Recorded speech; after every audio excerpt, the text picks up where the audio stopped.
माननीय सभापती महोदय, आंतरराष्ट्रीय महिला दिनाचे औचित्य साधून या वरिष्ठ सभागृहामध्ये करण्यात आलेल्या विशेष चर्चेला उत्तर देण्यासाठी मी आज इथे उभी आहे।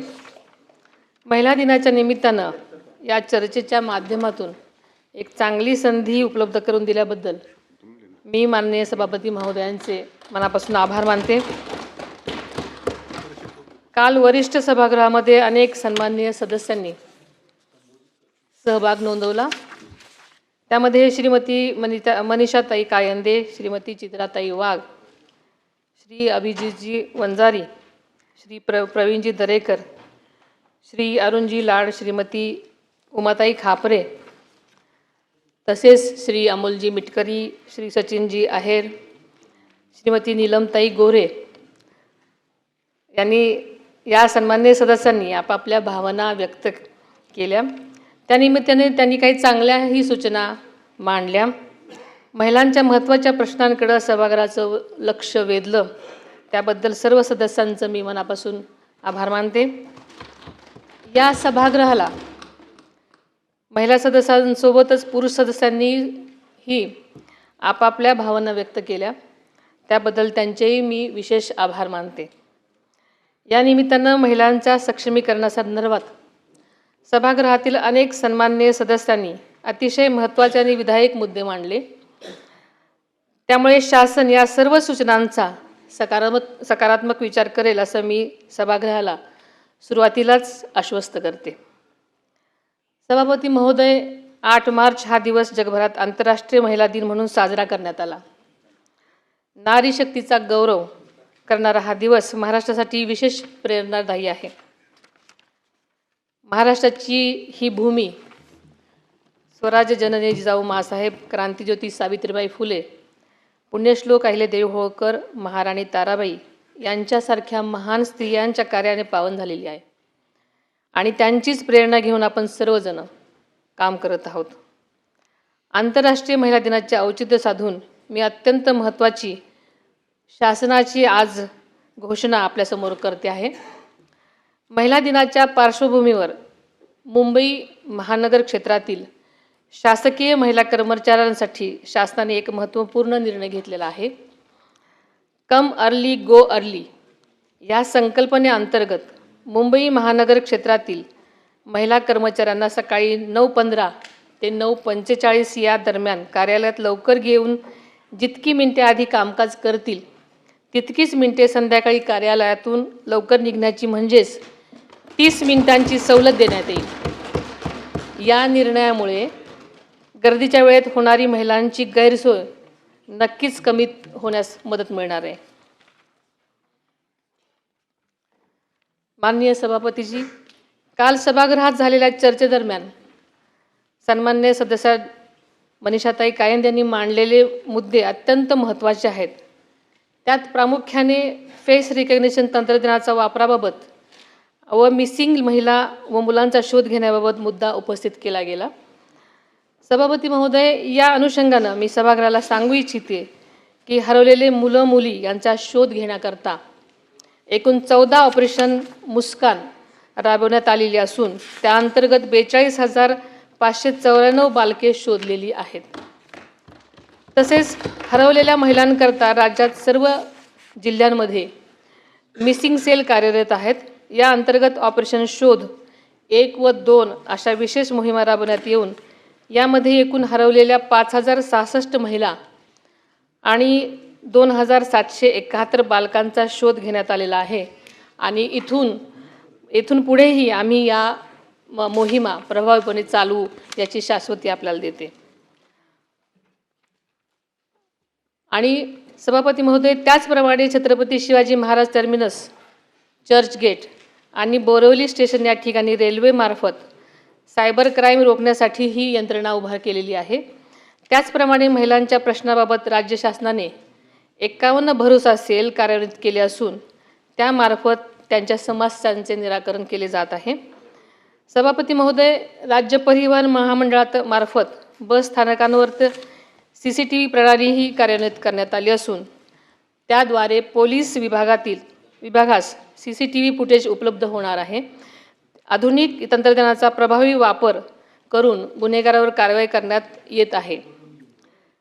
तसेच सन्माननीय सदस्या श्रीमती चित्राताई वाघ यांनी महिलांविषयी समाजाच्या मानसिकतेत बदल होण्याची आवश्यकता अधोरेखित केलेली आहे.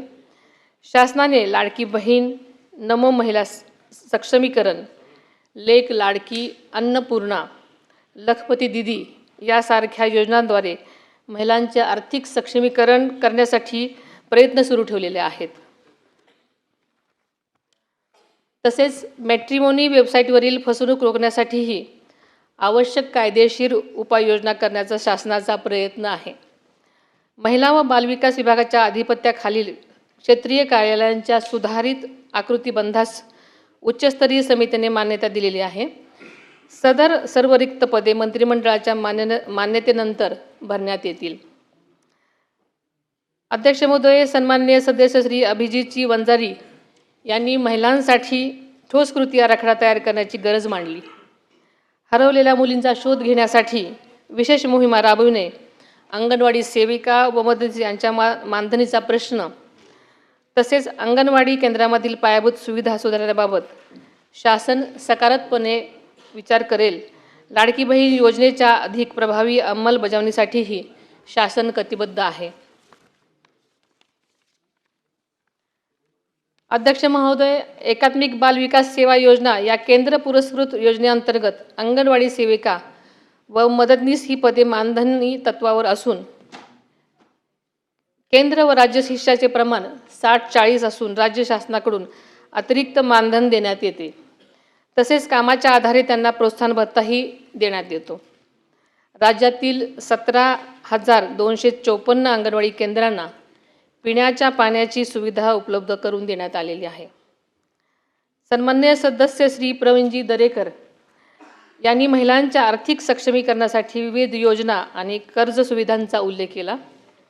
महिला शेतकऱ्यांना अधिक हक्क मिळावेत, त्यांच्या उत्पादनांना योग्य बाजारपेठ मिळावी आणि महिलांच्या उद्योजकतेला चालना मिळावी यासाठी शासन संबंधित विभागांमार्फत प्रयत्न करत आहे आणि पुढेही त्यासाठी विशेष धोरणात्मक पावले उचलली जातील. आशियाई विकास बँकेमार्फत अर्थसहाय्यित मॅग्नेट प्रकल्पामध्ये 156 प्रशिक्षण कार्यक्रमांद्वारे 29,850 शेतकऱ्यांना प्रशिक्षण देण्यात आले असून त्यामध्ये महिलांचा मोठा सहभाग आहे.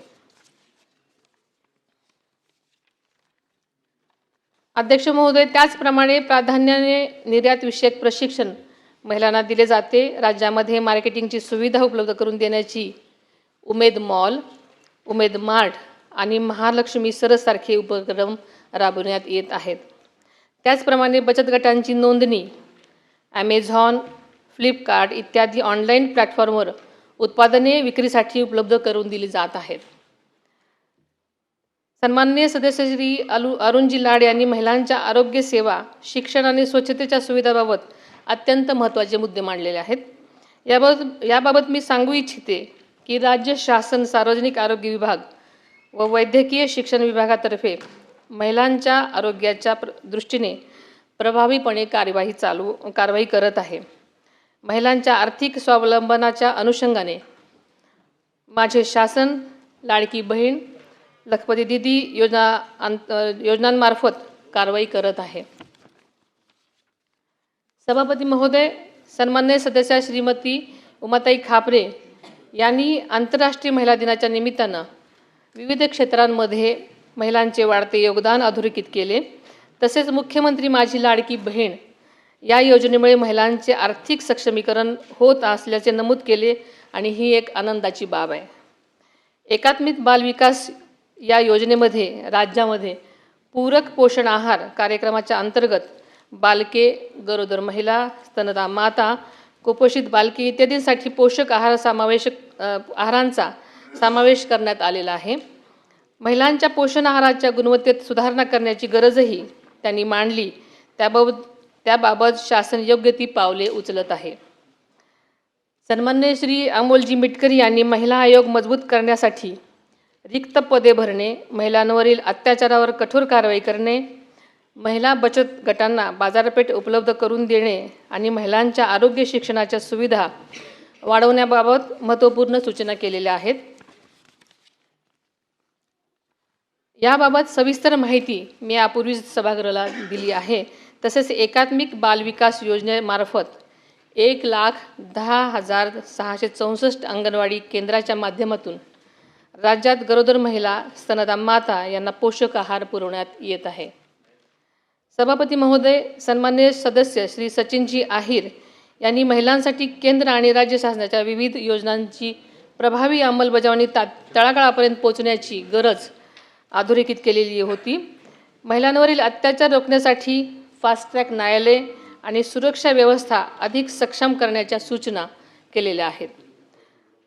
महिलांवरील औद्योगिक क्षेत्रामध्ये महिलांचे वाढते योगदान, तसेच अंगणवाडी सेविका, घरेलू कामगार, कोळीवाड्यातील आणि फेरीवाल्या महिलांच्या प्रश्नाकडेही लक्ष वेधलेले आहे.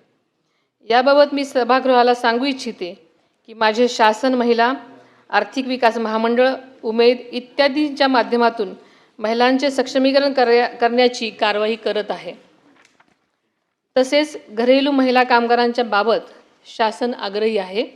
आत्तापर्यंत जवळपास 5,000 महिलांना घरगुती भांड्यांचे संच वाटप करण्यात आलेले आहेत. आर्थिकदृष्ट्या दुर्बल महिलांना शासनाचा आधार मिळावा, तसेच मतिमंद मुलांच्या मातांना प्रशिक्षण देऊन सेविका म्हणून संधी देण्याची सूचनाही केलेली आहे. या सर्व सूचनांचा शासन गांभीर्यपूर्वक विचार करून आवश्यक त्या उपाययोजना नक्कीच करेल. उपसभापती तथा सन्माननीय सदस्या डॉक्टर नीलमताई गोरे यांनी राज्याच्या 4थ्या महिला धोरणासाठी सर्व विभागांनी प्रभावी कृती आराखडा तयार करून अंमलबजावणी करावी अशी अपेक्षा व्यक्त केलेली आहे. एकल महिलांच्या समस्यांवर राज्य शासनाने सर्वेक्षण करून विशेष उपाययोजना कराव्यात अशी ही मागणी केलेली आहे. आदरणीय दादांनी सुद्धा एकल महिलांच्या समस्या सोडवण्यासाठी वेळोवेळी बैठक घेऊन आवश्यक त्या सूचना संबंधितांना केल्या होत्या. याचा उल्लेख अर्थसंकल्पीय भाषणातसुद्धा माननीय मुख्यमंत्री महोदयांनी केलेला होता. महाराष्ट्राचे 4थे महिला धोरण लागू करण्यात आलेले आहे. हे धोरण लवचिक स्वरूपाचे असून त्यामध्ये काळानुरूप बदल करण्याची तरतूद करण्यात आलेली आहे. या धोरणाच्या प्रभावी अंमलबजावणीसाठी उच्चस्तरीय समिती गठीत करण्यात आली असून विभागनिहाय कोणत्या विभागानं किती दिवसात कारवाई करावयाची आहे याबाबत तरतूद करण्यात आलेली आहे. ग्रामीण भागातील महिलांचं जीवन अधिक सुकर व्हावं या उद्देशाने राज्याचे प्रथमच आदिशक्ती अभियान राबवण्यात येत आहे. या अभियानाच्या माध्यमातून प्रत्येक गाव बालविवाहमुक्त, अत्याचारमुक्त करण्याबरोबरच मुलींचे शाळा सोडण्याचे प्रमाण कमी करणे हा उद्देश आहे. या अभियानामुळे गावातील महिलांचे जीवन अधिक सुरक्षित, सन्मानजनक आणि सुलभ होण्यास निश्चितच मदत होणार आहे. शक्ती फौजदारी कायदा महाराष्ट्र सुधारणा विधेयक 2020 हे विधेयक राज्य शासनाने केंद्र सरकारकडे पाठवले होते. मात्र 1 जुलै 2024 पासून भारतीय न्यायसंहिता लागू झाल्यामुळे पूर्वीचे हे विधेयक परत घेण्यात आले आहे. पोलीस महासंचालक यांच्या अध्यक्षतेखालील समितीच्या शिफारसीनुसार भारतीय न्यायसंहितेच्या अनुषंगाने आवश्यक राज्य सुधारणा करण्याबाबत प्रस्ताव विधी व न्याय विभागाकडे सादर करण्यात आलेला आहे. त्यावर शासन स्तरावर कारवाई सुरू आहे. महिलांच्या सुरक्षिततेसाठी हा कायदा लवकरच संमत व्हावा यासाठी राज्य शासन आग्रही आहे आणि याबाबत मी स्वतः माननीय मुख्यमंत्र्यांशी चर्चा करून विशेष प्रयत्न करेन. महिलांच्या सक्षमीकरणासाठी राज्य शासनाने महिला शासकीय कर्मचाऱ्यांसाठी महत्त्वाचे निर्णय घेतलेले आहेत. केंद्र शासनाच्या धर्तीवर 180 दिवसाची प्रसूती रजा मंजूर करण्यात आलेली आहे. प्रसूती रजेनंतर गरज भासल्यास कमाल 1 वर्षापर्यंत वैद्यकीय प्रमाणपत्राशिवाय देय अर्धवेतन रजा घेण्यासही परवानगी देण्यात आलेली आहे. मातृत्वाचा सन्मान राखत महिलांना कुटुंब व सेवेत समतोल साधता यावा या निर्णयामागचा मुख्य उद्देश आहे. सभापती महोदय, सभागृहातील सन्मान्य सदस्यांनी केलेल्या सर्व सूचनांचा शासन सकारात्मक विचार करून महिलांच्या सक्षमीकरणासाठी आवश्यक त्या उपाययोजना करेल.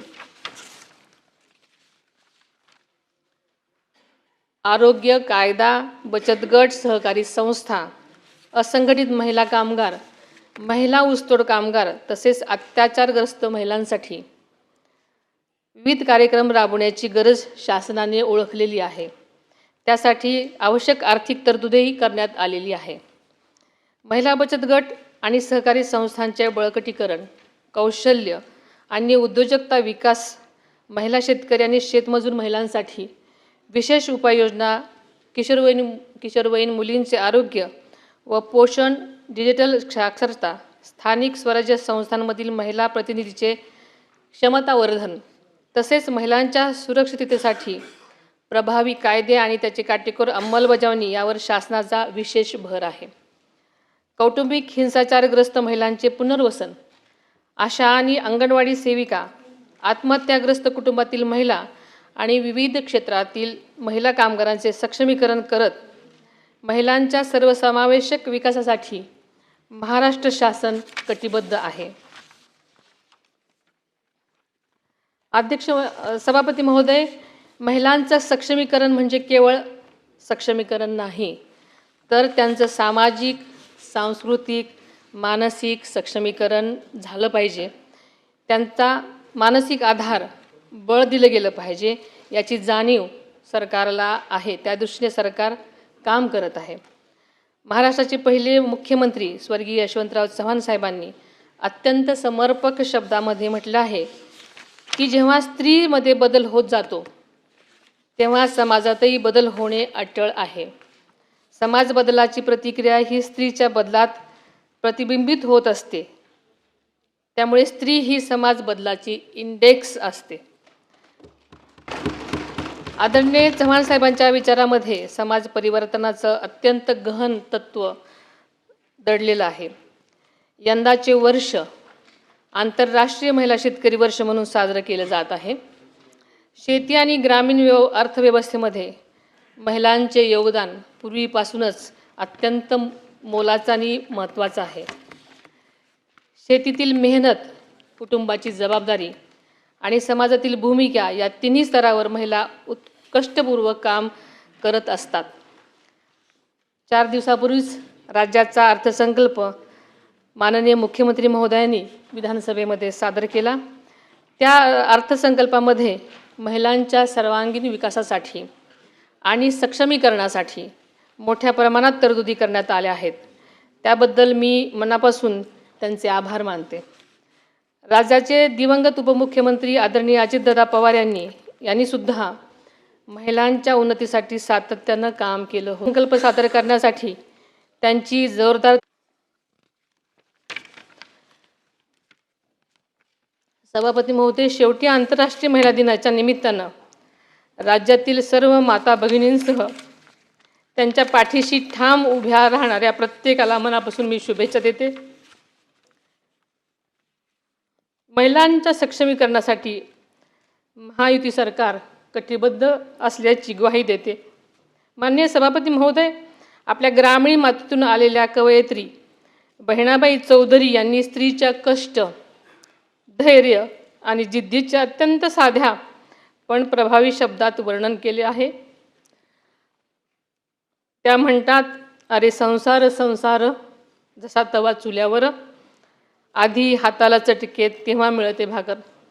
आपल्या सगळ्याला हे माहिती आहे, पण त्यांचा अर्थ खूप खोल आणि सखोल आहे.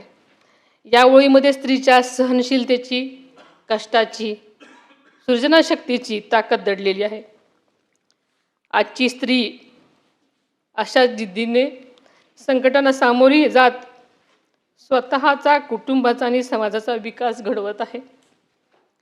याच विचारातून महिलांना सन्मान, संधी आणि सुरक्षितता देणारा समाज घडवण्याचा आपला संकल्प अधिक दृढ करूयात असं आवाहन करते आणि आज थांबते. धन्यवाद. जय हिंद, जय महाराष्ट्र. एबीपी माझा, उघडा डोळे बघा नीट.